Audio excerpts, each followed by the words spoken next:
Hello, friends. Welcome back to Facts and Logics Academy, the Institute of Academic and Professional Studies. तो friends, मैं चीना शर्मा जो कि आज आपके साथ एक MS वर्ड से रिलेटेड एक अमेजिंग ट्रिक आपके साथ शेयर करने जा रही हूँ. गाइज, आप में से कई लोग होंगे जो ऑफिस के ऊपर, मेरा कहने का मतलब है अपने वर्किंग लाइफ में, अपनी प्रोफेशनल लाइफ में MS ऑफिस का यूज करते होंगे, राइट. और उसी से रिलेटेड आज एक बहुत अमेजिंग ट्रिक है जो आपके ऑफिस के काम को बहुत आसान बना सकती है. तो आज मैं लेके आई हूँ आपके लिए एक वर्ड, MS वर्ड से रिलेटेड एक अमेजिंग ट्रिक, जिसमें हम क्या सीखेंगे. एक अपने डाटा को, जो भी हम डाटा रिकॉर्ड करते हैं या कभी कभार हमें जो डाटा मिलता है वो एक नॉन टेबुलर फॉर्मेट में होता है, या हम जल्दी में गाइस ऐसे डाटा को रिकॉर्ड कर लेते हैं. आपके साथ भी ऐसा कभी कभार हुआ होगा, राइट. तो आज हम क्या करेंगे, उस डाटा को एक शॉर्टकट की मदद से कैसे उसको टेबल में कन्वर्ट करना है, एक टेबुलर फॉर्मेट में कन्वर्ट करना है, आज हम वो उसको देखते हैं. तो आइए फ्रेंड्स, जल्दी से, एक डाटा है मेरे पास, एक डाटा रेडी है, आप ही के सामने में उसको टाइप करके रिकॉर्ड करते हैं, फिर देखते हैं कैसे ही शॉर्टकट की मदद से हम उसको टेबुलर फॉर्मेट में कन्वर्ट कर सकते हैं. तो आइए फ्रेंड, जल्दी से एक डाटा रिकॉर्ड कर लेते हैं.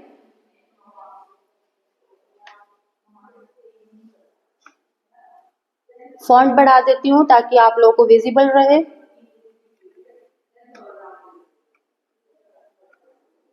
सीरियल नंबर, हम जो डाटा रिकॉर्ड करने जा रहे हैं उसमें हम लोग एक स्टूडेंट का डेटाबेस में आपके सामने रिकॉर्ड करूंगी, जिसका फर्स्ट कॉलम रहेगा हमारे टेबल का सीरियल नंबर.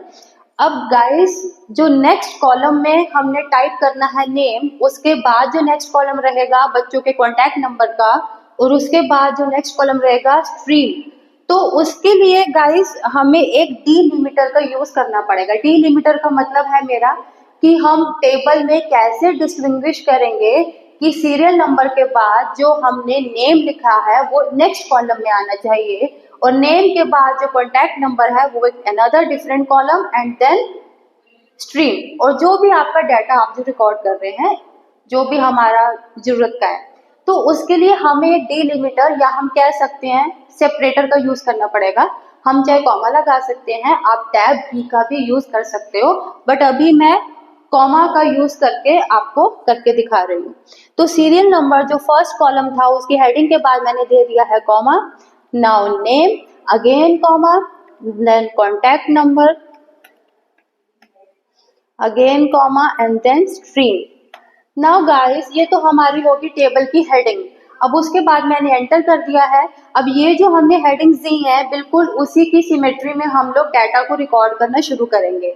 लाइक जैसे सीरियल नंबर 1, कॉमा देके हम लोग नेम एंटर करेंगे, let's say Sahil, and then contact number, हम कोई भी एक इमेजिनरी कॉन्टैक्ट नंबर दे देते हैं,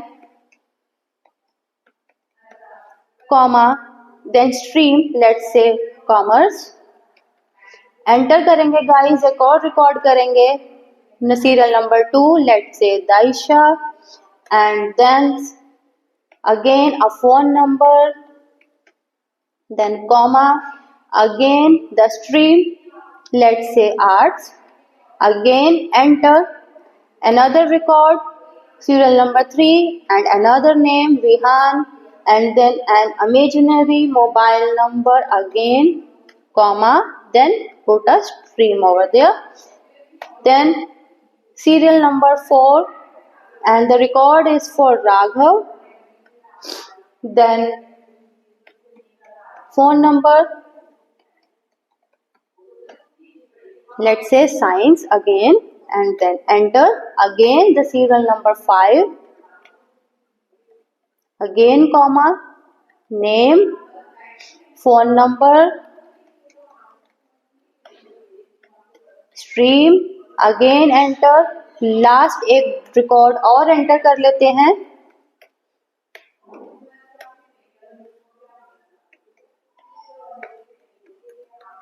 again, now let's say again the stream is commerce. अब गाइस, आप देख सकते हैं मैंने जल्दी से आपके सामने एक डेटाबेस तैयार कर लिया है. अब स्मॉल डाटा है, आप चाहो तो चाहे आपका डाटा 100 रिकॉर्ड्स का हो, चाहे जितने भी मर्जी रिकॉर्ड्स हो उसमें, जैसे मैंने अभी 6 रिकॉर्ड्स लिए हैं इसमें, तो आपका जितना भी लेंथी ह्यूज डेटा क्यों ना हो वर्ड में, हम उसको फटाक से हम टेबुलर फॉर्मेट में कन्वर्ट कर सकते हैं। तो गाइस अब कंट्रोल ए करेंगे for the whole selection. After that press alt key from your keyboard, alt key का प्रेस करेंगे, उसके बाद है press N for next, again T for table, and then I for ice cream. Now you can see how your data is converted into a tabular format. तो guys कैसी लगी आज की आपको ये अमेजिंग ट्रिक? तो और ट्रिक्स जानने के लिए MS ऑफिस में एक्सेल और वर्ड से जुड़ी और अमेजिंग ट्रिक्स जानने के लिए मेरे साथ जुड़े रहिए, बने रहिए, ठीक है। और आगे मिलते हैं एक और अमेजिंग ट्रिक के साथ। Thank you so much.